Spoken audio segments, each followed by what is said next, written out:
President Trump has been meeting his Ukrainian counterpart, Volodymyr Zelenskyy, in Davos.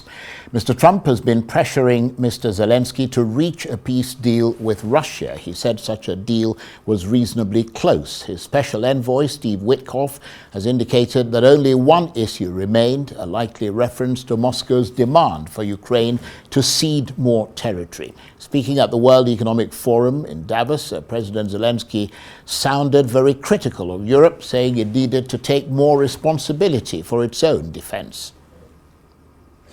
Right now, we are working actively with partners on security guarantees, and I'm grateful for that, but those are for after the war ends.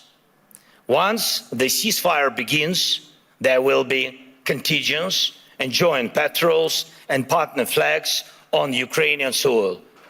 And that is a very good step and the right signal that UK and France are ready to actually commit their forces on the ground, and there is already a first agreement on that. Thank you, Keir, thanks Emmanuel, and all the leaders in our coalition. And we are doing everything to make sure that our coalition of the willing truly becomes a coalition of action. And again, everyone is very positive, but, always but the backstop of President Trump is needed. And again, no security guarantees work without the US. But what about the ceasefire itself? Who can help make it happen? Europe loves to discuss the future, but avoids taking action today, action that defines what kind of future we will have. That is the problem. Instead of becoming a truly global power, Europe remains a beautiful but fragmented kaleidoscope of small and middle powers. Instead of taking the lead in defending freedom worldwide, especially when America's focus shifts elsewhere, Europe looks lost, trying to convince the US president to change. But he will not change.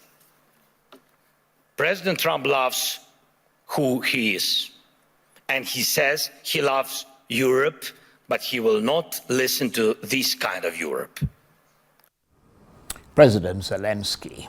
Now let's return to our top story. President Trump has presided over a signing ceremony inaugurating what is called his Board of Peace. Speaking in Davos, he expressed his belief that it would help forge what he called a glorious and everlasting peace for the Middle East and the wider world. Some 20 other dignitaries have signed the agreement. Britain said it wouldn't take part. It's concerned about the involvement of President Putin. Well, this is a very exciting day, long in the making, and many countries have just received their notice, and everybody wants to be a part of it, and we'll work with many others, including the United Nations. Well, for his assessment, I'm joined now on the line from London by the author and international affairs analyst, Dr. Marek Laskiewicz. Good to see you, Dr. Laskiewicz. And Hungary, Argentina, Morocco, Vietnam, Belarus, Saudi Arabia, Turkey and Egypt, among others, have joined up, as has Israel. There was some speculation that Benjamin Netanyahu wouldn't want to because there would be people on the Board of Peace that he wouldn't want to be in the same room with. What do you make of that? Well, the advantages of his being a part of this Board of Peace far outweigh any such disadvantages. First of all, if he doesn't want to be in the room with them, they don't want to be in the room with him. And so it is a step actually for Israel in its favor, because the implication of their being in the same room as him means they recognize the state of Israel and are prepared to work with it, which is a significant step forward. Number two, he has an enormous say into what goes on in Gaza, and therefore he can sort of peer into it, control it via this, because it's quite clear that Donald Trump and he work together very closely, and therefore, as a result, he gets huge advantages. And thirdly, of course, there's the advantage of Israel being recognized in this body so early on as being important, because there is some talk that this Board of Peace may well, in future, completely replace, certainly has already displaced the UN.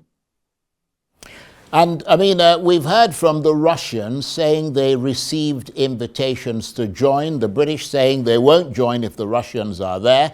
France said they were very much up for it when it was about Gaza, but if it's a potential replacement for the UN, then they wouldn't be interested. I mean, it sounds like quite a complicated structure, doesn't it? Yes, it is, but the key points are as follows. First and foremost, Russia has been invited and is weighing up the advantages and disadvantages. Actually, the advantages for it outweigh the disadvantages, and I expect them to join. Interestingly, the same reason as Israel. It implies that they're no longer an international pariah and gives them a say in world affairs, in this case about Gaza. Secondly, what you stated, of course, from the British and French point of view is correct. From the British point of view, though, and the French, if they don't take part in a board of peace and it succeeds, then therefore they will have been left out. Now, please remember, the UK has a seat at every conference table because it's part of the Security Council, and of course France. And now, in effect, were it to displace the UN, suddenly they're just another nation, another medium-sized power, if you like, another Japan, perhaps, in that sense, and therefore no longer the important nations they were. And therefore, they're not participating. If Russia does participate, may well boomerang back on them. But of course, towering above everyone else, Mr. Trump does seem to have overarching powers over this board. I mean, if you look at the UN Security Council, for example, the problem there was the veto power held by 5 countries, which could bring a halt to any moves. But this board of peace seems to be boiling down to one man having that vote for everything across the world. If this develops into a powerful entity which has a role that fulfills some of what the UN has been doing, I mean, does it look like that's what President Trump is looking at?